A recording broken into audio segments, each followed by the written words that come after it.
নমস্কাৰ বন্ধুসকল টেক টক্স ইউটিউব চেনেললৈ আপোনালোক সকলোকে স্বাগতম জনাইছোঁ। বন্ধুসকল আপোনালোক সকলোৱে নিশ্চয় জানে যে যিসকল ভাৰতীয় নাগৰিকৰ বাৰ্ষিক আয় 2,50,000তকৈ অধিক সেই সকল লোকে প্ৰতি বছৰে 30 ছেপ্টেম্বৰৰ ভিতৰত নিজৰ আয়কৰ ৰিটাৰ্ণ অনলাইন দাখিল কৰাটো কম্পালসৰি। কিন্তু এই বছৰ দেশত চলি থকা কৰোনা মহামাৰীৰ বাবে প্ৰায় সকলোবিলাক ৰাজ্যতে লকডাউন চলি আছে। সেয়েহে কেন্দ্ৰীয় চৰকাৰে সিদ্ধান্ত লৈছে যে এই বছৰৰ আয়কৰ ৰিটাৰ্ণৰ শেষ তাৰিখ ছেপ্টেম্বৰৰ পৰা নৱেম্বৰৰ 30 তাৰিখলৈকে বৃদ্ধি কৰা হৈছে। গতিকে আজিৰ ভিডিঅ'টোত মই আপোনালোকক কিদৰে অতি সহজে আপোনালোকে নিজৰ লেপটপ বা মোবাইলৰ পৰাই নিজৰ ITR ফাইল কৰিব পাৰিব, অৰ্থাৎ ইনকাম টেক্স ৰিটাৰ্ণ ফাইল কৰিব, সেই বিষয়ে অতি সহজ ভাষাত বুজাই দিম। অনুগ্ৰহ কৰি ভিডিঅ'টো শেষলৈকে চাব। আপোনালোকে যদি এতিয়ালৈকে আমাৰ চেনেলটো ছাবস্ক্ৰাইব কৰা নাই তেনেহ'লে এনে ধৰণৰ ভিডিঅ' নিয়মীয়াকৈ চাই থাকিবৰ বাবে চেনেলটো ছাবস্ক্ৰাইব কৰি ল'ব আৰু কাষতে থকা বেলটো বজাই দিব। আহক তেতিয়াহ'লে দেৰি নকৰি আমি ভিডিঅ'টো আৰম্ভ কৰোঁ। পোনপ্ৰথমে আপোনালোকে ইনকাম টেক্স ফাইলিং কৰিবৰ বাবে ভিডিঅ'ৰ ডেছক্ৰিপশ্যনত এটা লিংক পাব, সেই লিংকটোত ক্লিক কৰিব। লিংকটোত ক্লিক কৰাৰ লগে লগে এনেধৰণে এটা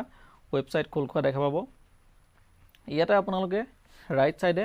তিনিটা অপশ্যন দেখা পাব, new to filing, register yourself, registered user, log in here, forgot password, reset, এই তিনিটা অপশ্যন পাব। এতিয়া যিহেতু আপোনালোক অধিকাংশই পূৰ্বৰ বছৰবোৰত ইনকাম টেক্স ফাইলিং কৰি আছে, গতিকে নিশ্চয় আপোনালোকৰ অলৰেডি ৰেজিষ্টাৰ কৰা হৈ আছে। গতিকে আমি ৰেজিষ্টাৰ্ড ইউজাৰৰ বাবে লগ ইন হিয়াৰ এই অপশ্যনটোত যাম। কিন্তু আপোনালোকৰ কোনোৱে যদি এতিয়াও ৰেজিষ্টাৰ কৰা নাই তেতিয়াহ'লে ইনকাম টেক্স ফাইলিং কৰিবৰ বাবে কিদৰে ৰেজিষ্টাৰ কৰিব তাৰ ওপৰতো মই ভিডিঅ' আপোনালোকৰ বাবে বনাম। যদি আপোনালোকে কিদৰে ৰেজিষ্টাৰ কৰিব তাৰ ওপৰত ভিডিঅ' চাব বিচাৰে তেতিয়াহ'লে তলৰ কমেণ্ট বক্সত মোক কমেণ্ট কৰি জনাব পাৰে। আহক এতিয়া আমি ৰেজিষ্টাৰ্ড ইউজাৰৰ বাবে লগ ইন হিয়াৰ সেই অপশ্যনটোত ক্লিক কৰিম। লগ ইন হিয়াৰ সেই অপশ্যনত ক্লিক কৰাৰ লগে লগে এনেদৰে এটা ইণ্টাৰফেচ দেখা পাব। ইয়াতে আপোনালোকে দেখা পাব ইউজাৰ আইডি। ইউজাৰ আইডি হ'ব আপোনালোকৰ পান নাম্বাৰটো আৰু পাছৱৰ্ড। পাছৱৰ্ড হৈছে আপোনালোকে প্ৰথমবাৰ ৰেজিষ্টাৰ কৰোঁতে যিটো পাছৱৰ্ড দিছিলে সেই পাছৱৰ্ডটো ইয়াত দিব লাগিব। তাৰপিছত ইয়াতে এটা কেপচা কোড দেখিব, সেই কেপচা কোডটো ইয়াত এজ ইট ইজ ফিল কৰি দিব আৰু তাৰপিছত আপুনি লগ ইনত ক্লিক কৰিব। যদি কোনোৱে আপোনালোকৰ লগ ইন পাছৱৰ্ড পাহৰি গৈছে তেতিয়াহ'লে ফৰগট পাছৱৰ্ড কৰি আমি নিজৰ লগ ইন পাছৱৰ্ড চেঞ্জ কৰি ল'ব পাৰোঁ। সেই বিষয়ে যদি আপোনালোকে ভিডিঅ' চাব বিচাৰে তেতিয়াহ'লে কমেণ্ট বক্সত কমেণ্ট কৰি জনালে মই নিশ্চয় আপোনালোকৰ বাবে সেই বিষয়ৰ ভিডিঅ' আপলোড কৰিম। এতিয়া আহক আমি লগ ইনত ক্লিক কৰোঁ। লগ ইনত ক্লিক কৰাৰ লগে লগে আপোনালোকে হোম স্ক্ৰীণখন এনেদৰে দেখা পাব। ইয়াতে আপোনালোকে বিভিন্ন অপশ্যন দেখা পাব, ডেছবৰ্ড, মাই একাউণ্ট, ফাইল, প্ৰচিডিং, নিবাৰণ, compliance, work list, profile settings, বিবাদ চে বিশ্বাস। এই আটাইবোৰৰ ভিতৰত তলতে আপুনি আৰু দুটা লিংক দেখা পাব, filing of income tax return, view return forms. এই ফাইলিং অফ ইনকাম টেক্স ৰিটাৰ্ণত ক্লিক কৰি আপুনি এই বৰ্ষৰ ইনকাম টেক্স ৰিটাৰ্ণ ফাইল কৰিব পাৰে আৰু ভিউ ৰিটাৰ্ণছ ফৰ্মছ সেইটোত ক্লিক কৰি আপুনি যোৱা বছৰবোৰত যিবিলাক ইনকাম টেক্স ফাইল কৰিলে তাৰ বিষয়ে আপুনি চাব পাৰে। আহক এতিয়া আমি filing of income tax return সেই অপশ্যনটোত ক্লিক কৰিম। তাৰপিছত আপোনালোকে এনেদৰে এখন স্ক্ৰীন দেখা পাব। ইয়াতে প্ৰথম আপোনাৰ পান নম্বৰটো দেখা পাব। তাৰপিছত আপুনি এছেছমেণ্ট ইয়াৰ চিলেক্ট কৰিব। এই বছৰৰ বাবে এছেছমেণ্ট ইয়াৰ হ'ব 2020-21। তাৰপিছত ITR ফৰ্ম নাম্বাৰ পাব। ITR ফৰ্ম নাম্বাৰটো যিসকল চেলাৰিড পাৰ্চন তেওঁলোকৰ বাবে ITR 1 হয় আৰু বাকীসকলৰ বাবেও ITR 2, 3, 4 ইত্যাদি আছে। সেই বিষয়ে আপোনালোকে গুগলত চাৰ্চ কৰিলে কোনখন ITR কাৰ বাবে প্ৰযোজ্য গুগলত পাই যাব। ইয়াৰ পিছতে পাব ফাইলিং টাইপ। ফাইলিং টাইপত চিলেক্ট কৰাৰ লগে লগে আপোনালোকে এটা অপশ্যন পাব, অৰিজিনেল ৰিভাইজ ৰিটাৰ্ণ, সেইটোৱে চিলেক্ট কৰি দিব। তাৰপিছত ছাবমিশ্যন মোড পাব। ছাবমিশ্যন মোডত আপোনালোকে দুটা অপশ্যন পাব, প্ৰিপেয়াৰ এণ্ড ছাবমিট অনলাইন আৰু আপলোড XML। আমি প্ৰিপেয়াৰ এণ্ড ছাবমিট অনলাইন সেই অপশ্যনটো চিলেক্ট কৰিম। Prepare and submit online select কৰাৰ লগে লগে আপোনালোকে তলতে কিছুমান আপোনালোকৰ ডাটা দেখিব। তাতে আপোনাৰ বেংক একাউণ্ট ডিটেইলছো দেখা পাব। পূৰ্বৰ ফাইলিং কৰোঁতে আপোনালোকে যিবিলাক বেংক একাউণ্ট ইউজ কৰিছিলে বা যিবিলাক বেংক একাউণ্ট তাত দিছিলে সেই বেংক একাউণ্টকেইটা আপোনালোকে ইয়াত দেখা পাব। তাৰ পৰা যিকোনো এটা বেংক একাউণ্ট আপুনি চিলেক্ট কৰিব লাগিব। যদিহে আপোনাৰ ৰিফাণ্ড পাবলগীয়া থাকে তেতিয়াহ'লে আপুনি সেই বেংক একাউণ্টতে ৰিফাণ্ড লাভ কৰিব। গতিকে আপোনালোকে সেই যিকেইটা একাউণ্ট নম্বৰ ইয়াত শ্ব' হৈ থাকিব তাৰ পৰা যিটো একাউণ্ট নম্বৰত ৰিফাণ্ড পাব বিচাৰে সেই একাউণ্ট নম্বৰটো চিলেক্ট কৰি ল'ব। চিলেক্ট কৰাৰ পিছত কণ্টিনিউত ক্লিক কৰিব। কণ্টিনিউত ক্লিক কৰাৰ লগে লগে আপুনি এটা কনচেণ্ট দিব লাগিব যে ইয়াৰ পিছত আপুনি কিছুমান ডাটা প্ৰিফিল হৈ থকা দেখা পাব। সেই প্ৰিফিল হৈ থকা ডাটাবিলাক যদিহে কাৰেক্ট হৈ আছে তেতিয়াহ'লে আপুনি ITR ফাইল কৰিবৰ কাৰণে আগবাঢ়িব পাৰে। যদিহে প্ৰিফিল হৈ থকা ডাটাবিলাকত কিবা মিষ্টেক আছে, কিবা খেলিমেলি হৈ আছে, তেতিয়াহ'লে আপুনি সেইখিনি কাৰেকশ্যন কৰি ল'ব লাগিব। পিছত আপুনি ইনকাম টেক্স ডিপাৰ্টমেণ্টত এই বিষয়ে কোনো অভিযোগ দিব নোৱাৰিব যে মোৰ প্ৰিফিল হৈ থকাৰ কাৰণে মোৰ ডাটা ভুল হৈ আহিলে। গতিকে আপুনি প্ৰিফিল ডাটাখিনি সম্পূৰ্ণ কাৰেক্ট হৈ আছে নাই ভালদৰে চেক কৰি ল'ব লাগিব। গতিকে আমি এই কনচেণ্টটো দিবৰ কাৰণে আই এগ্ৰীৰ কাষতে থকা বক্সটোত টিক কৰিম, তাৰপিছত তলত থকা কণ্টিনিউ বুটানটোত ক্লিক কৰিম। এতিয়া আপোনালোকে এনেদৰে এখন স্ক্ৰীন দেখা পাব। ইয়াতে আপোনালোকে বিভিন্ন টেব দেখা পাব। Instruction, part A general information, computation of income and tax, tax details, taxes paid and verification, schedule DI, schedule 80D, schedule 80G, schedule 80GGA। ইয়াৰে প্ৰথম টেবটো হৈছে ইনষ্ট্ৰাকশ্যন। ইয়াত আপুনি বিভিন্ন ধৰণৰ ইনষ্ট্ৰাকশ্যনখিনি পাব। সেই ইনষ্ট্ৰাকশ্যনখিনি আপুনি পঢ়ি ল'লে ভাল হয়। ইনষ্ট্ৰাকশ্যনখিনি পঢ়ি লোৱাৰ পিছত আপুনি নেক্সট কৰিব পাৰে। দেখিছেনে এই ৰাইট ছাইডে তলত যিটো বুটান আছে সেই নেক্সট বুটানটোত আপুনি ক্লিক কৰিব। ক্লিক কৰাৰ লগে লগে আপুনি পাৰ্ট এ জেনেৰেল ইনফৰমেশ্যনত যাব। পাৰ্ট এ জেনেৰেল ইনফৰমেশ্যনত অধিকাংশ ইনফৰমেশ্যন আপোনাৰ প্ৰিফিল হৈ থাকিব। তাৰ পৰাই আপোনাৰ ডাটাখিনি অৰ্থাৎ আপোনাৰ নাম, mobile number, date of birth, email ID, address ইত্যাদি সম্পূৰ্ণ কাৰেক্ট হৈ আছে নাই আপুনি ভালদৰে চেক কৰি ল'ব। ডাটাখিনি চেক কৰি লোৱাৰ পিছত আপুনি তলতে এটা অপশ্যন পাব নেচাৰ অফ এমপ্লয়মেণ্ট। ইয়াতে আপুনি বিভিন্ন অপশ্যন পাব central government, state government, public sector undertaking, pensioner, আদাৰ, নট এপ্লিকেবল। এতিয়া ইয়াৰ বাবে ইয়াতে আপোনাৰ বাবে যিটো প্ৰযোজ্য হয় আপুনি সেইটো অপশ্যন চিলেক্ট কৰিব। আমাৰ ক্ষেত্ৰত ষ্টেট গভৰ্ণমেণ্ট হ'ব, গতিকে আমি ষ্টেট গভৰ্ণমেণ্ট চিলেক্ট কৰিম। তলতে আপুনি আৰু এটা পাব A20 filed under section or filed in response to notice under section, file under section. ইয়াতে 4টা অপশ্যন পাব। সেই অপশ্যনকেইটা দেখিব 139A on or before due date, 139(4)B belated, 139(5) revise, 119(2)B after condonation of delay. গতিকে প্ৰথমবাৰৰ বাবে যেতিয়া আপুনি কৰিছে অৰ্থাৎ লাষ্ট ডেটৰ আগত যদি আমি এই ইনকাম টেক্স ৰিটাৰ্ণ ফাইলিং কৰোঁ তেতিয়াহ'লে 139A on or before due date হ'ব। যদিহে আপুনি লাষ্ট ডেটৰ পিছত কৰে তেতিয়াহ'লে B লেটেড হ'ব। যদিহে আপুনি ইনকাম টেক্স ৰিটাৰ্ণ কৰোঁতে কিবা ভুল কৰিছিলে আৰু সেইটো যদি ৰিভাইজ কৰিব লাগে তেতিয়াহ'লে 139(5) ৰিভাইজ হ'ব। গতিকে আমি প্ৰথমবাৰ কৰিছোঁ, গতিকে আমি 139(1) এইটো চিলেক্ট কৰিম। চিলেক্ট কৰাৰ পিছত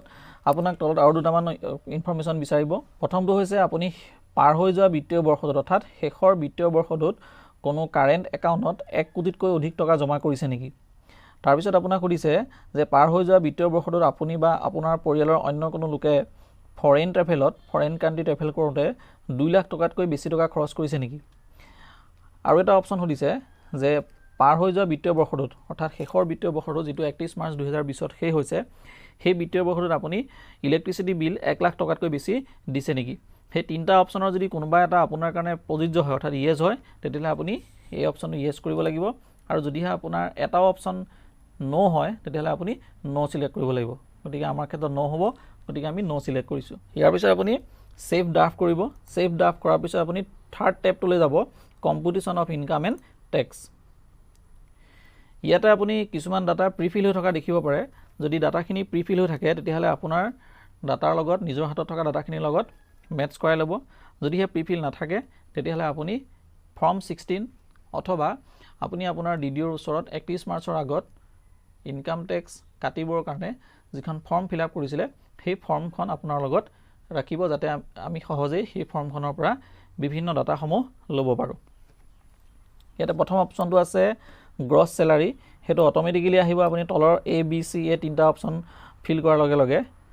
প্ৰথম এই অপশ্যনটো আছে চেলাৰী এজ পাৰ ছেকশ্যন 71 অৰ্থাৎ আপোনাৰ ছেকশ্যন 71 মতে চেলাৰী কিমান আছিলে। তাৰ বাবে আপুনি ফৰ্ম 16ত যাব লাগিব।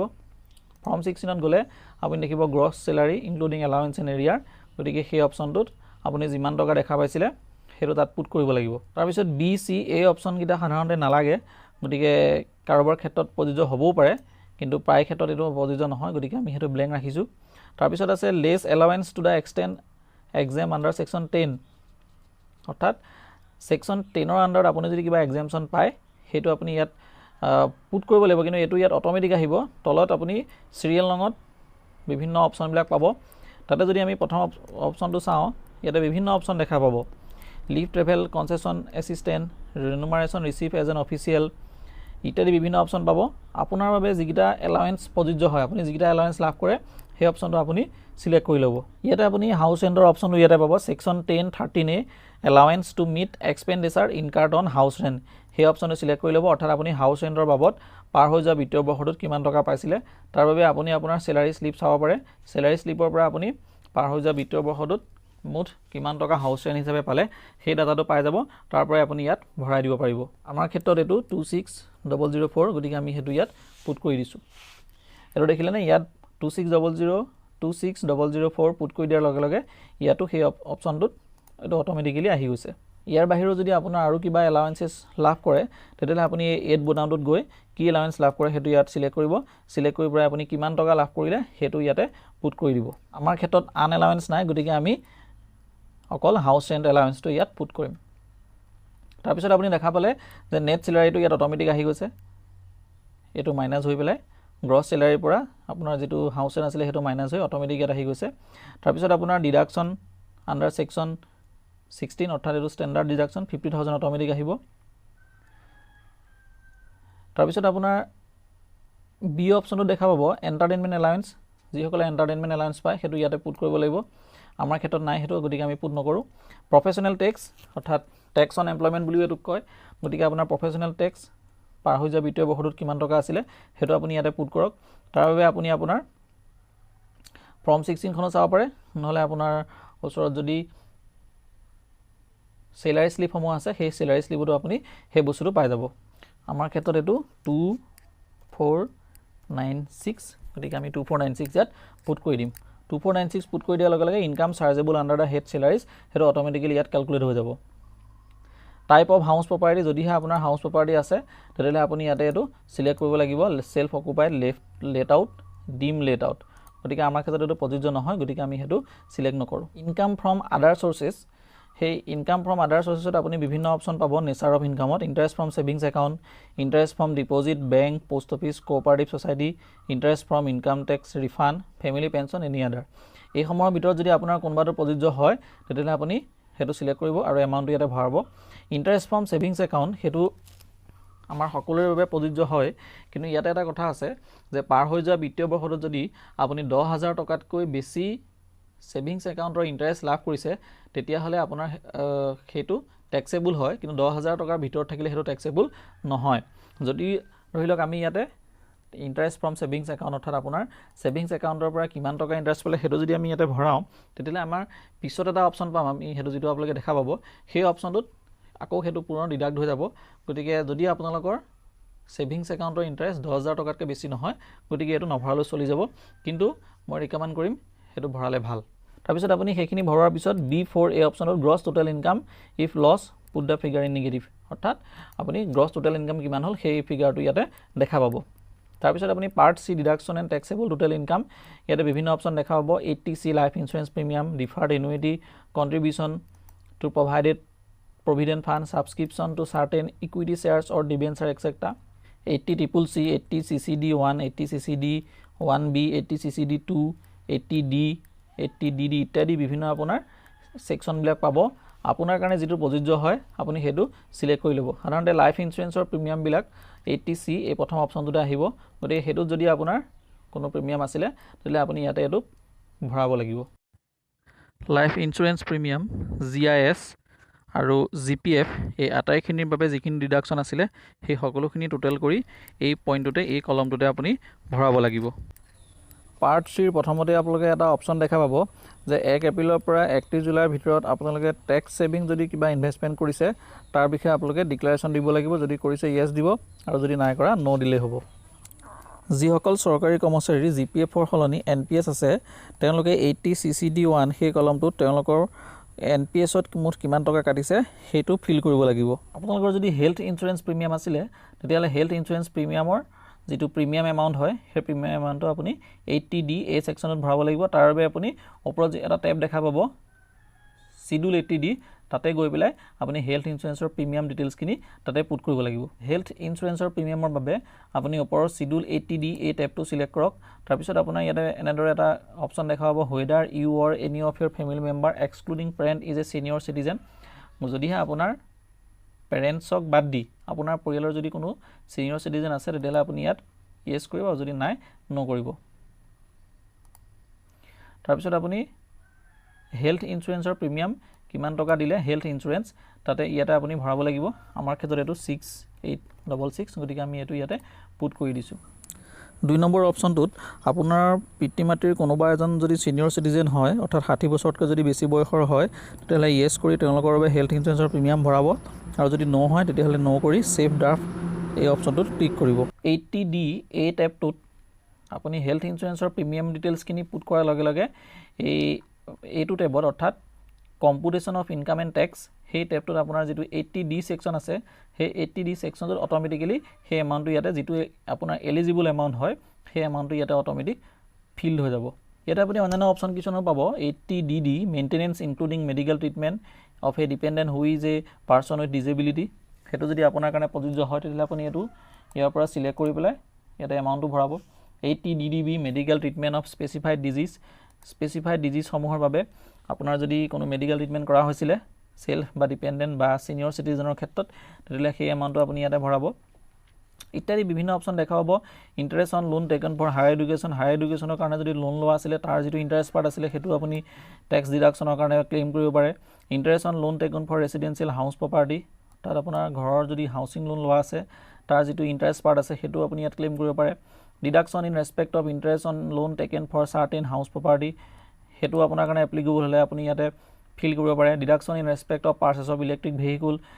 ভেহিকুলৰ কাৰণে গভৰ্ণমেণ্টে এটা নিৰ্দিষ্ট পৰিমাণৰ ট্যাক্স ৰিবেট দিছে গতিকে তাৰ কাৰণে যদি আপুনি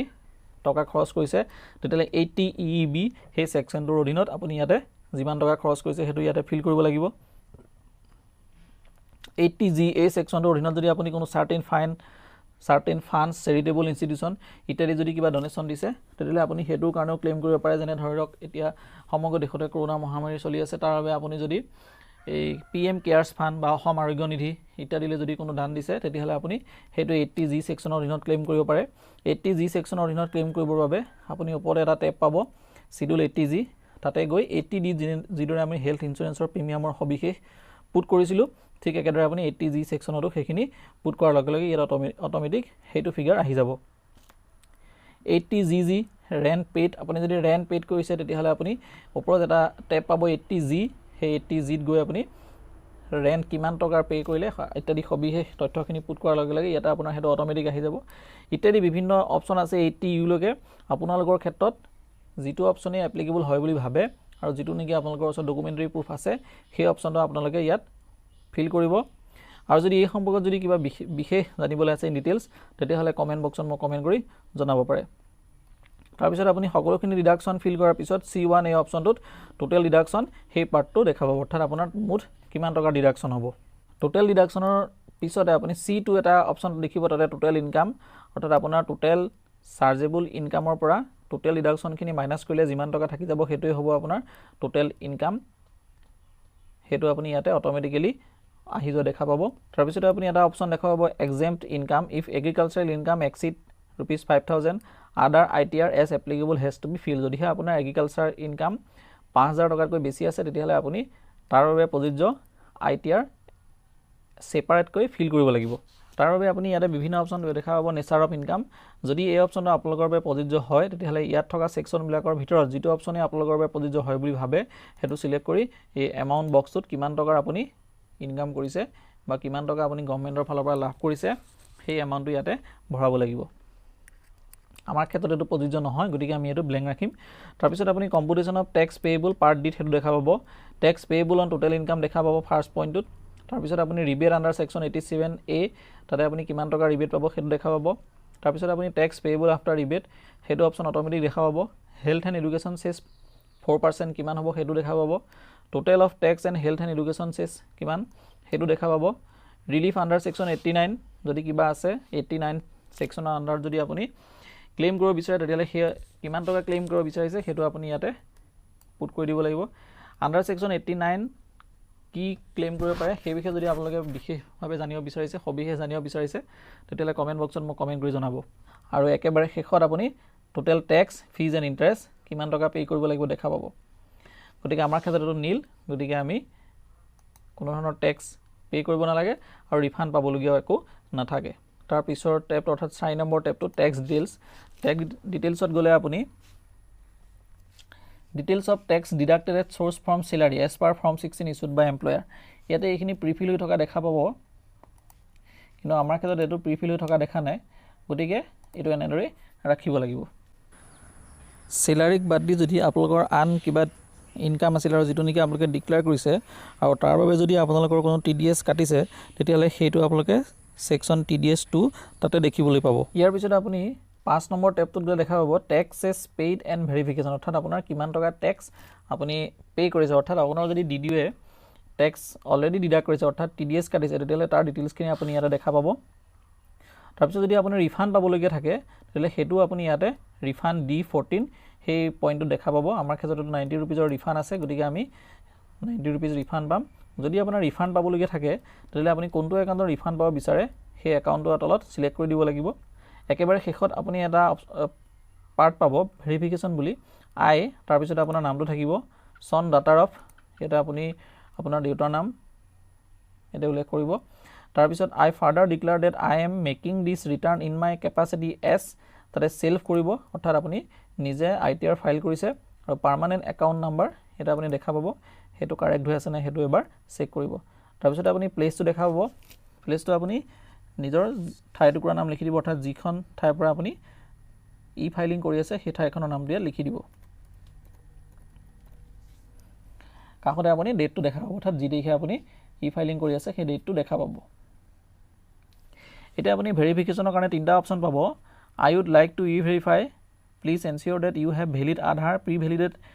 bank account, pre-validated Demat account, digital signature certificate, registered in e-filing against your PAN to use this option. অৰ্থাৎ আপুনি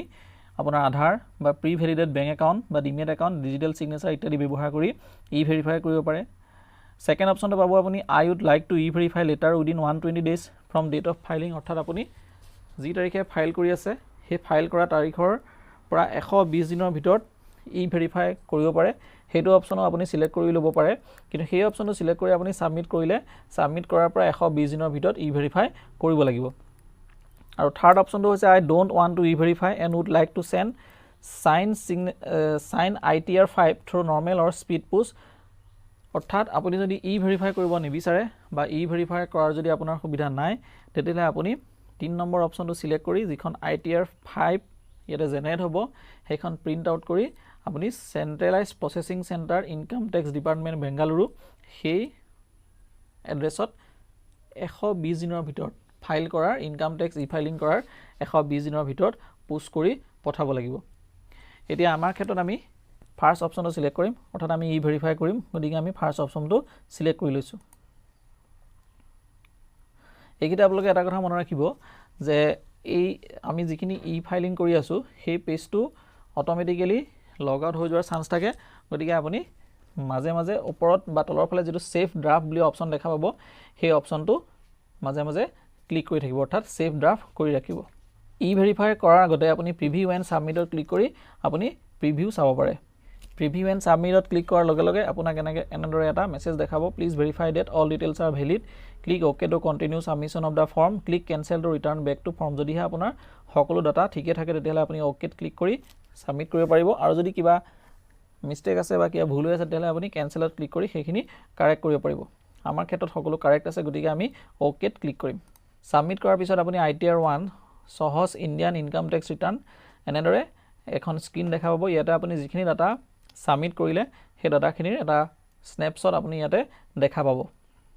এইখন আপোনালোকে ফিউচাৰ ৰেফাৰেন্সৰ বাবে ইয়াতে ক্লিক কৰি click here to download the preview PDF ইয়াতে ক্লিক কৰি পেলাই ডাউনলোড কৰি ৰাখিব পাৰে ডাউনলোড কৰিবৰ কাৰণে এই বক্সটোত ক্লিক কৰিব ক্লিক কৰাৰ পিছত এনেদৰে ডাউনলোড হ'ব আৰু এইখন আপুনি সেভ কৰি ৰাখিব ইয়াৰ পিছত আপুনি সাবমিটত ক্লিক কৰক সাবমিট কৰিবৰ বাবে সাবমিটত ক্লিক কৰাৰ লগে লগে ই ভেৰিফাই অপশ্যনটো যেহেতু আমি সিলেক্ট কৰিছিলোঁ গতিকে ই ভেৰিফাই আপুনি কেনেদৰে কৰিব তাৰ বিভিন্ন অপশ্যনবিলাক দেখা পাব ফাৰ্ষ্ট অপশ্যন দেখা পাব Aadhaar OTP second option EVC generated through bank ATM or generate EVC option under my account আৰু এটা অপশ্যন পাব আপুনি net banking return will be submitted you may log in to e filing through net banking and e verify the return নহ'লে আপুনি শেষত এটা option পাব I would like to e verify later or send ITR V to centralise processing centre অৰ্থাৎ আপোনাৰ যদি ই verify কৰাৰ সুবিধা নাই তেতিয়াহ'লে আপুনি প্ৰিণ্ট আউটটো লৈ চেণ্ট্ৰেল প্ৰচেছিং চেণ্টাৰলৈ পোষ্ট কৰি 120 দিনৰ ভিতৰত পঠিয়াব লাগিব আমাৰ ক্ষেত্ৰত আমি আধাৰ OTP ক্লিক কৰিম তেতিয়া কোনো পোষ্ট কৰাৰ প্ৰয়োজন নাই গতিকে আমি আধাৰ OTP সিলেক্ট কৰিছোঁ আধাৰ OTP সিলেক্ট কৰাৰ পিছত কন্টিনিউত ক্লিক কৰিব আধাৰ OTP সিলেক্ট কৰি দিয়াৰ লগে লগে আপোনাৰ যেটো আধাৰ লিংক মোবাইল নাম্বাৰ সেই মোবাইল নাম্বাৰটোত এটা OTP লাভ কৰিব সেই OTPটো 120 ছেকেণ্ডৰ ভিতৰত ইয়াতে ফিল কৰিব লাগিব OTPটো ফিল কৰি আপুনি সাবমিটত ক্লিক কৰক OTPটো যদি আপুনি সম্পূৰ্ণ শুদ্ধভাৱে পুট কৰে তেতিয়াহ'লে আপোনাৰ এনেদৰে এটা মেছেজ দেখা পাব যে return submitted successfully your return has been successfully submitted with the transaction ID and e-verification using Aadhaar OTP is in progress with UIDAI অৰ্থাৎ আপোনাৰ e-verificationটো progress হৈ আছে UIDAI লগত আৰু আপোনাৰ income tax return e-filing successfully সম্পন্ন হৈছে আৰু তাৰ বাবে আপুনি এটা ট্ৰানজেকচন আইডিও লাভ কৰিব আপোনালোকৰ ফিউচাৰ ৰেফাৰেন্সৰ বাবে এই ট্ৰানজেকচন আইডিটো স্ক্ৰিনশ্বট মাৰি ৰাখিব বা নোট কৰি ৰাখিব যাতে আমি এই ফিউচাৰৰ যদি কিবা প্ৰয়োজন হয় তেতিয়াহ'লে আমি এই ট্ৰানজেকচন আইডিটো ব্যৱহাৰ কৰি ইনকাম টেক্স ডিপাৰ্টমেণ্টক কন্টেক্ট কৰিব পাৰোঁ আপুনি যদি পিছত ITR ৰিটাৰ্ণ ই ভেৰিফাই সাকসেসফুলি হ'ল নাই চাব বিচাৰে তেতিয়াহ'লে আপুনি ডেশবৰ্ডত যাব ডেশবৰ্ডত যোৱাৰ পিছত মাই একাউণ্টত যাব মাই একাউণ্টত গৈ VU ই ফাইল ৰিটাৰ্ণ ফৰ্মছ তাতে ক্লিক কৰিব এটা আপোনাৰ পেন নাম্বাৰটো থাকিব সিলেক্ট এন অপশ্যন এটা আপুনি ইনকাম টেক্স ৰিটাৰ্ণ সিলেক্ট কৰিব তাৰ পিছত সাবমিট কৰিব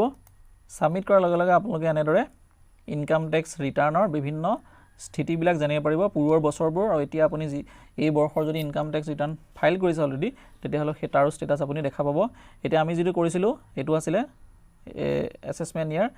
2020-21 ITR 1 filing date 18 July 2020 filing type original filing section under 139(1) file by অৰ্থাৎ কোনে ফাইল কৰিছে পান নম্বৰটো দেখা পাব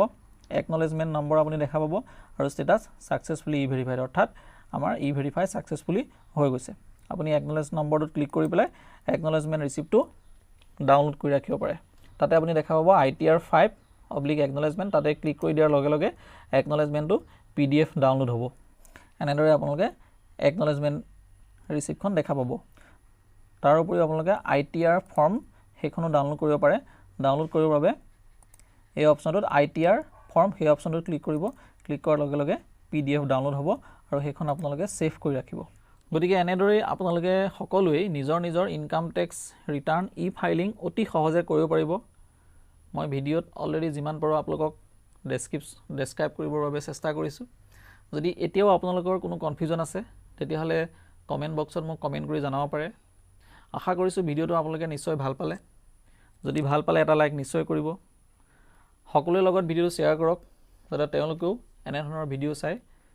নিজৰ income tax return e filing নিজে কৰিব পাৰে আৰু এতিয়াও যদি আপোনালোকে আমাৰ চেনেলটো সাবস্ক্ৰাইব কৰা নাই তেতিয়াহ'লে এনে ধৰণৰ ভিডিঅ' নিয়মীয়াকৈ চাই থাকিবৰ বাবে চেনেলটো সাবস্ক্ৰাইব কৰি ল'ব আৰু কাষতে থকা বেলটো বজাই ল'ব যাতে মোৰ প্ৰতিটো ভিডিঅ'ৰ নটিফিকেশ্যন আপোনালোকে সময়মতে লাভ কৰে থ্যাংক ইউ